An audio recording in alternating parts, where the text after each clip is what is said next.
My first celebrity crush was Prince. Boy, yeah, I loved him like crazy.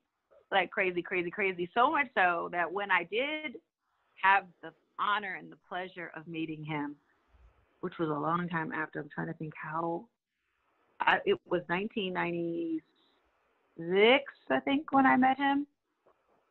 I cried. It felt like it was a dream. I walked up to him and he sent me the purple limo, Okay, which wait. made me done. Okay, no, okay, you got to give me the details. How did this I happen? am. And okay, go ahead, go. I won't interrupt. Well, no, okay. So the people that I was on tour with, I was on tour with Barry White, and his road manager was Alan Leeds, and Alan Leeds used to be Prince's road manager, and he was telling me about Prince and his adventures and different little, like the stuff that people say, like, oh, and it was so this, and he was amazing, he's such a this and such a that, and I was like, whoa, whoa, whoa, whoa, whoa. You know him? And he was, yeah, of course. I was like, okay, so whenever the tour gets to Minneapolis, you have got to hook this girl up because I love him. I love him.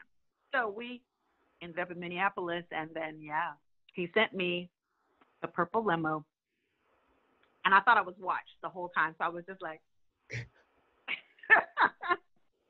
I was sitting in the car like, oh, my God, stay cool, stay cool, be cool, be cool, stay cool. He's probably watching.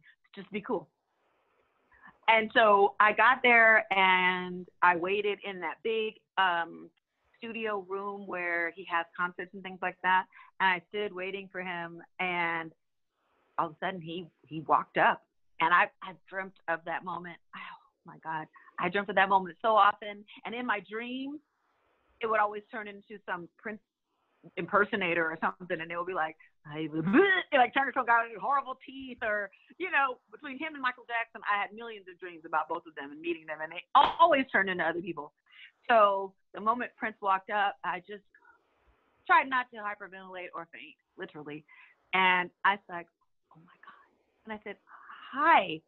And he reaches out his hand, and he shook it, and I said, oh my God, I've dreamt of this moment so many times. And he said, oh really? I said, but you know what? And in my dream, you always turn into somebody else. He says, exactly.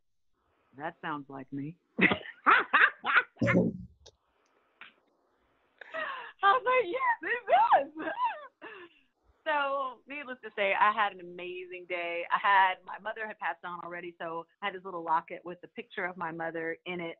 And I showed him the picture of my mom, and because it was one of mom on one side and me on the other. I'm like, my mother would be so happy right now that I'm getting to meet you. And he gave me a copy of a song that he said my name in. He has a song called Rip Pop Go to Zipper.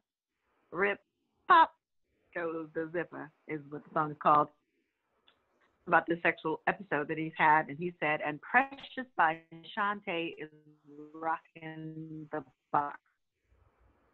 Wow. I'm in a song. So he gave me a copy of that. He gave me a copy of I Hate To.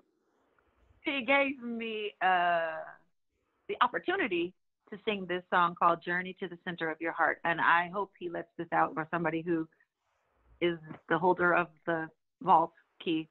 But I recorded a song called Journey to the Center of Your Heart. And he wouldn't let me put it out because I was still signed to MCA Records, and he hated any kind of record company at all. So he was like, no, not as long as you're signed. I'm like, but that'll make me be able to get a song, and it'll be a hit, and then I can not be signed.